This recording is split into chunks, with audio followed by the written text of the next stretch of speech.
Vasco دی Gama ایک پرتگالی بحری قزاق تھا جس نے یورپ سے جنوبی افریقہ کے گرد گھوم کر ہندوستان تک بحری راستہ دریافت کیا اور مہم جوئی اور تجارت کی ایک نئی دنیا کھولی۔ وہ 1469 میں پرتگال میں پیدا ہوا اور 1524 میں کوچی ہندوستان میں وفات پا گیا۔ اس زمانے میں یورپی حکمران اپنے ملک سے باہر ڈکیتی جائز سمجھتے تھے۔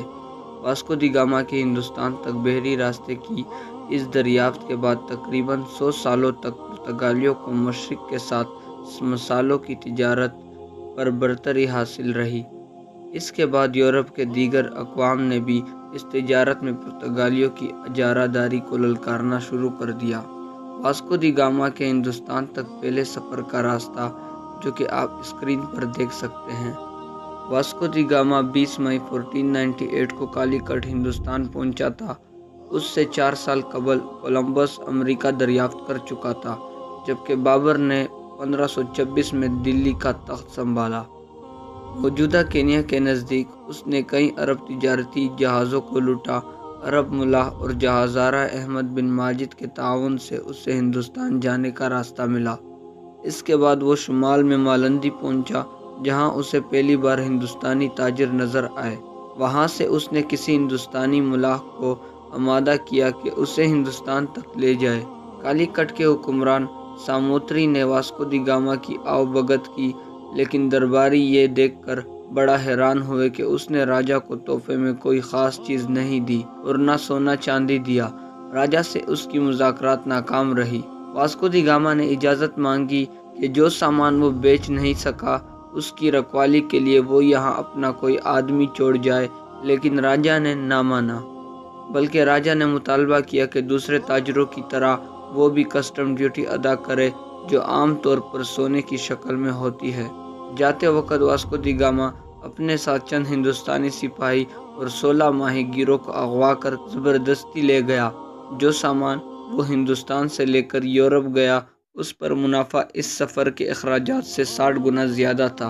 اسے افریقہ سے کالی کٹ تک پہنچنے میں صرف 23 دن لگے تھے، لیکن واپسی کے وقت ہوا کے مخالف سفر میں افریقہ پہنچتے پہنچتے 132 دن لگے، اور اس دوران اس کے عملے کے آدھے لوگ بیماریوں سے مر گئے اور باقیوں میں سے بہت سے اسکروی کا شکار ہو گئے۔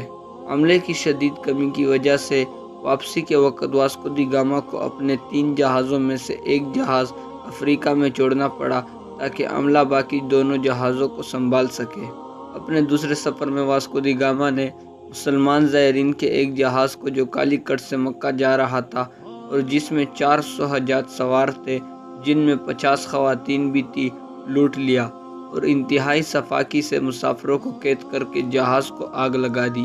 دوسرے سفر میں کالی کٹ کے راجا نے سب سے بڑے پجاری کو بات چیت کرنے واسکو دی گاما کے پاس بھیجا، تو اس نے پجاری کے ہونٹ اور کان کاٹ دیے اور کان کی جگہ کتے کے کان سی دیے اور اسے واپس بھجوا دیا۔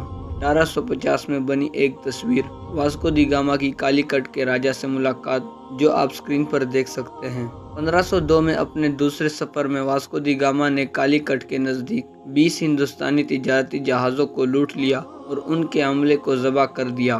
800 سے زائد قیدیوں کے ہاتھ، ناک اور کان کاٹ کر ایک کشتی میں ڈال کر ایک روکے کے ساتھ کالی کٹ کے راجا کو بھجوائے کہ وہ ان سے سالن پکا لے۔ بھارت کا ایک آباد مقام جو جنوبی گوا میں واقع ہے، واسودھا گاما یا واسودھا داس بھارت کے مغربی ساحل پر بھارت میں سب سے چھوٹی ریاست گوا کا سب سے بڑا شہر ہے۔ یہ پرتگالی ایکسپلورر واسکو دا گاما کے نام سے نامزد ہے۔ واسو گوا کا سب سے زیادہ آبادی والا شہر ہے اور یہ اندازہ لگایا جاتا ہے کہ یہاں پر 1 لاکھ سے زیادہ ہے۔ یہ مگنان تال کا ہیڈ کوارٹر بھی ہے۔ یہ شہر مرموگوا تناسل کے مغرب کنارے پر اور جیور دریا کے منہ میں واقع ہے۔ یہ گوا کے دارالحکومت پنجی سے 30 کلومیٹر اور دبولیم ہوائی اڈے سے 5 کلومیٹر ہے۔ یہ شہر 1543 میں قائم کیا گیا تھا۔ واسکو دی گاما گوا کی مجموعی آبادی 43 میٹر سطح سمندری سے بلندی پر واقع ہے۔ انشاءاللہ اگلی ویڈیو میں ملتے ہیں۔ اللہ حافظ۔